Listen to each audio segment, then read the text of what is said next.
ত্রয়োদশ জাতীয় সংসদ নির্বাচন সামনে রেখে একক প্রার্থী চূড়ান্ত করতে তৎপর বিএনপি। সব বিভাগেই জেনজিকে গুরুত্ব দিয়ে করা হচ্ছে সম্ভাব্য প্রার্থী তালিকা। মূলত এবারের মনোনয়নের চমক হতে পারে যোগ্য তরুণরা। নিজ এলাকায় জনপ্রিয়তা, দলের জন্য ত্যাগ, বিগত দিনের ফ্যাসিবাদ বিরোধী আন্দোলন সংগ্রামে ভূমিকা, দুঃসময়ে নেতাকর্মীদের পাশে থাকা ও সাংগঠনিক দক্ষতা, এসব মানদণ্ড যাচাই করে প্রার্থী বাছাই প্রক্রিয়াও প্রায় শেষ পর্যায়ে। এ প্রসঙ্গে বিএনপি মহাসচিব মির্জা ফখরুল ইসলাম আলমগীর সম্প্রতি এক সাক্ষাৎকারে বলেন, মনোনয়নের ক্ষেত্রে সবচেয়ে বেশি তরুণদের প্রাধান্য দেওয়া হবে।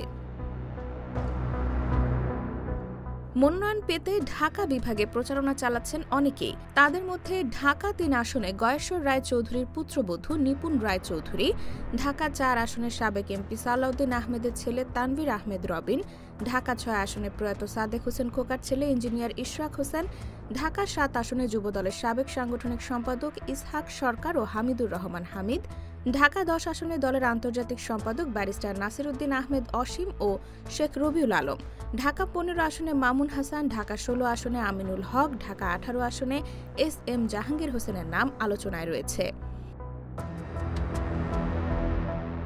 এছাড়া গাজীপুর ১ আসনে কাজী সায়েদুল আলম বাবুল, গাজীপুর ২ আসনে এম মঞ্জুরুল করিম রনি, গাজীপুর ৫ আসনে ফজলুল হক মিলন, মুন্সিগঞ্জ ২ আসনে আব্দুস সালাম আজাদ, মানিকগঞ্জ ১ আসনে খন্দকার আকবর হোসেন বাবলু, নারায়ণগঞ্জ ২ আসনে নজরুল ইসলাম আজাদ ও মাহমুদুর রহমান সুমন, নারায়ণগঞ্জ ৩ আসনে আজহারুল ইসলাম মান্নান, নারায়ণগঞ্জ ৪ আসনে মশিউর রহমান রনি।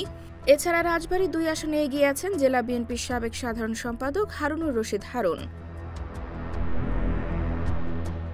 নরসিংদী ১ আসনে খায়রুল কবির খোকন, নরসিংদী ৩ আসনে আকরামুল হাসান, নরসিংদী ৪ আসনে আব্দুল কাদির ভূঁইয়া জুয়েল, নরসিংদী ৫ আসনে ইঞ্জিনিয়ার আশরাফুদ্দিন বকুল ও ইকবাল হোসেন শ্যামল, কিশোরগঞ্জ ৪ আসনে ডাক্তার ফেরদৌস আহমেদ চৌধুরী লাকি, কিশোরগঞ্জ ৬ আসনে মোহাম্মদ শরীফুল আলম, টাঙ্গাইল ১ আসনে জুবাইর আল মাহমুদ রিজভী, টাঙ্গাইল ৩ আসনে মোহাম্মদ মাইনুল ইসলাম ও ওবায়দুল হক নাসির, টাঙ্গাইল ৫ আসনে সুলতান সালাউদ্দিন টুকু, টাঙ্গাইল ৬ আসনে রবিউল আউয়াল লাভলু, টাঙ্গাইল ৭ আসনে জেলা কৃষক দলের সভাপতি দীপু হায়দার খানও আলোচনায় রয়েছেন। IBTV USA, new York.